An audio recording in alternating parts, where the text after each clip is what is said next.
sitting up for this. Yeah. Should be for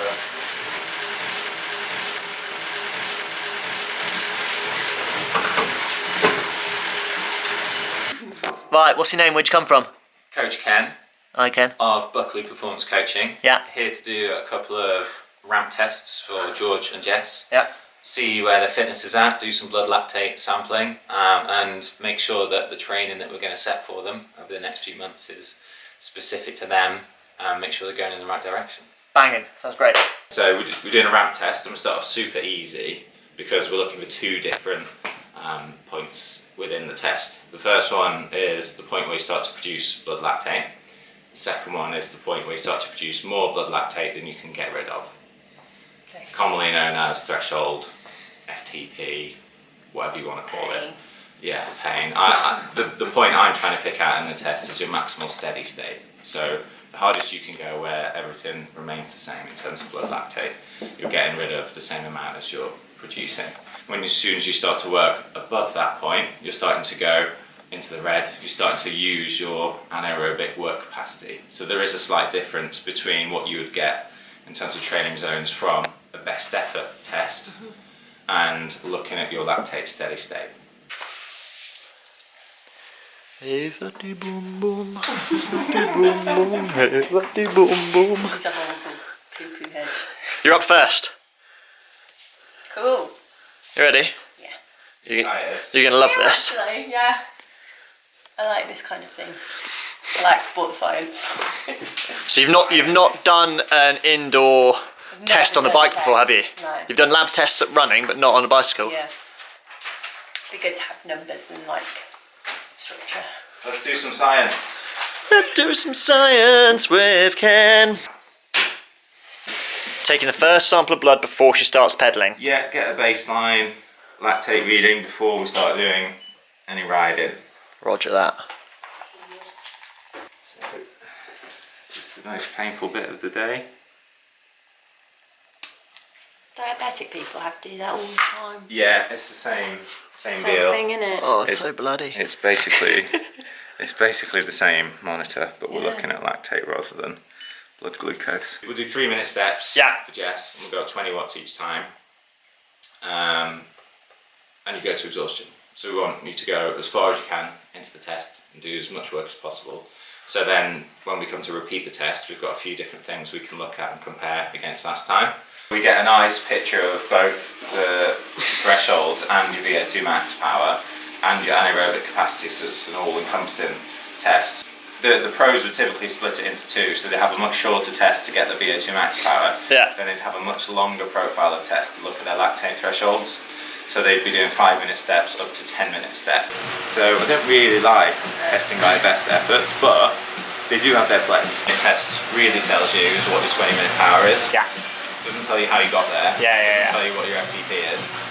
Yes, you can take a generalised assumption that it may be somewhere around 95%, but if you want to be really precise with your training, it's not really the best way to do it.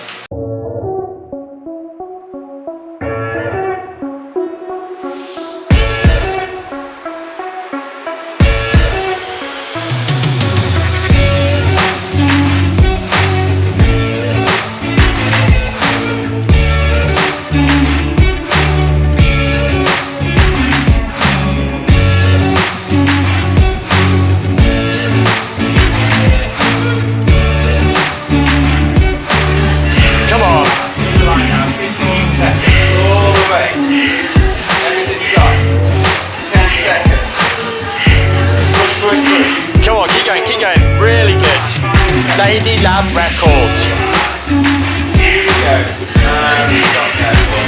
Well done, love. Well done. Stop pedaling just for a moment.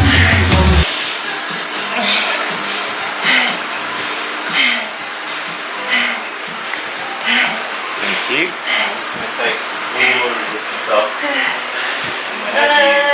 So she's warming down, but you're still testing her. Still testing her blood. Is it bruised or is it just not? Can't see it, it's focusing on your face. Basically, your peak lactate at the end of the test is 16 millimoles. Yeah. 10-minute cool down. and you're still at 10 millimoles lactate. So to put that into perspective, a typical lactate value for your threshold, FTP, would be 4 millimoles. So if you do a race and then do like 1 lap or 5 minutes cool down, you've still got all that lactate sitting there to be processed. So it's really worthwhile to get rid of it as soon as possible by doing a cool down with your breathing still elevated, so that you're not just sitting there with all the lactate there. Your body can then get focused on recovering and fixing everything that's broken down during the effort. It's very rare for someone to be back below 4 millimoles after 10 minutes. Okay. Very unusual. Okay. Yeah. Most people at the 20-minute mark, they're below 4 millimoles. Okay. But I'm starting to see more and more people now are still over 4 millimoles after 20 minutes. It used to be easy enough that you're below the point where you're accumulating more. Not so slow that you're not working hard enough to get rid of it. Use it. That kind of flushing thing that people talk about. Yeah. Well, you want it used in the muscle rather than just being flushed around the body and processed elsewhere.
Test. We started off nice and easy at 80 watts, and as you know, every 3 minutes we increased the resistance until you couldn't go anymore.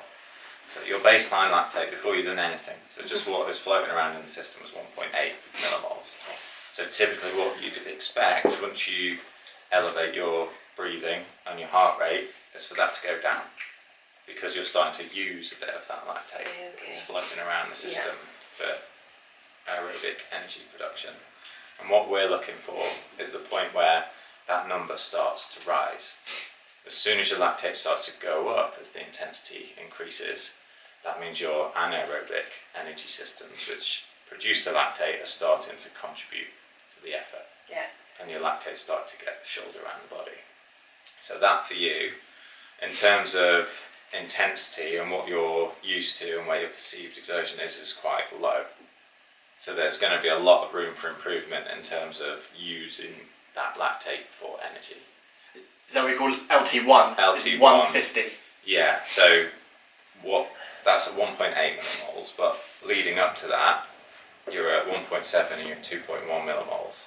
So the good thing for you is you could go out and ride at 120 beats per minute for the next few weeks and get lots of lovely gains in fitness. You can ride really, really easy, and you'll be forcing your body to utilise that lactate.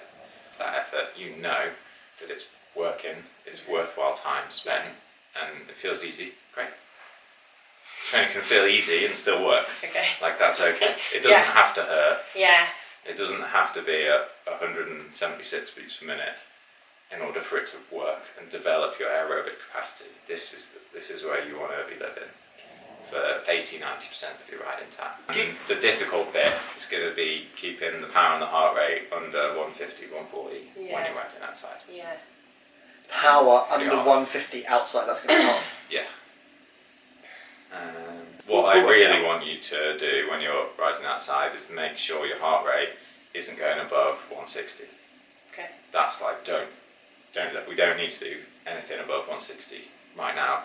Whilst we're developing this aerobic side of things, we want to work under your steady state lactate, your anaerobic threshold, which at the minute is happening around 200 to 210 watts. So is that what we're calling LT2? LT2, anaerobic threshold, 200 to 210 watts. Great. So again, that is a setting lower than what you're used to. Because you've got this big work capacity above that, you can go out and do 240 watts for an hour because you're utilising that anaerobic capacity. You're going into the red over the course of that effort and working really hard and sitting at 7 millimoles for the whole time. But that's overloading the system with lactate and having a big contribution from your anaerobic energy systems, which we want to tune down a little bit in order to make you more efficient aerobically. Well, I'm so tired. Could literally sleep now. It's not, I think it's like 4:30. It's not even late. We did the ramp test that you've just seen. So obviously that ended up being like an hour's worth of pedalling. Loads of it pretty easy, but a good 15-20 minutes pretty high intensity. And then we've just been and done the big shop, and now we're just going to chill really Friday night. So that'll be nice. Hopefully do a ride or some kind of riding tomorrow, but it might be indoors because of the weather. I just wanted to thank everybody for all their comments from the video last week. It's so interesting to sort of see everyone's, everyone else's experiences and suggestions and stuff. Actually, now we've done that ramp testing and the outcome is what it is, I think that sort of explains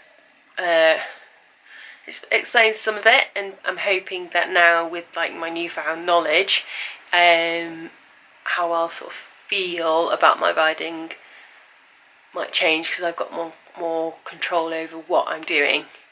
So it's going to be interesting just going forward to see how having that sort of new bit of knowledge affects how I ride and how I feel about riding. So yeah, but I think attaching a trailer to George's bike and filling it with like snacks and coffee is probably the best idea I've ever heard. So might do that. So she's got a bit of a cough. I've got a bit of a cough. From testing with Ken. Testing with Ken. That was testing with Ken. That was good, that wasn't it? Yeah, I'm tired. Yeah, I've done a fair amount of testing in my time, but that was the most comprehensive I think I've ever done. Your first proper on the bike indoor test. Yeah. How'd it feel? Good. I liked it. I like that kind of thing. I think we've learned a lot about your current state and where we want to get you to, haven't we? Yes. Good. It's proper, that. Yeah. If you want to know any more details about Ken and what he does, shout out down below and we'll send you some stuff to look at. Or we'll put a link. We'll definitely put a link. Other than that, onwards and upwards for us, crack on with training. Friday. We'll see you next. No training on Friday. No training for the rest of the day, but probably back on it tomorrow, eh? Yes, depending on the weather. See you next time. Say goodbye.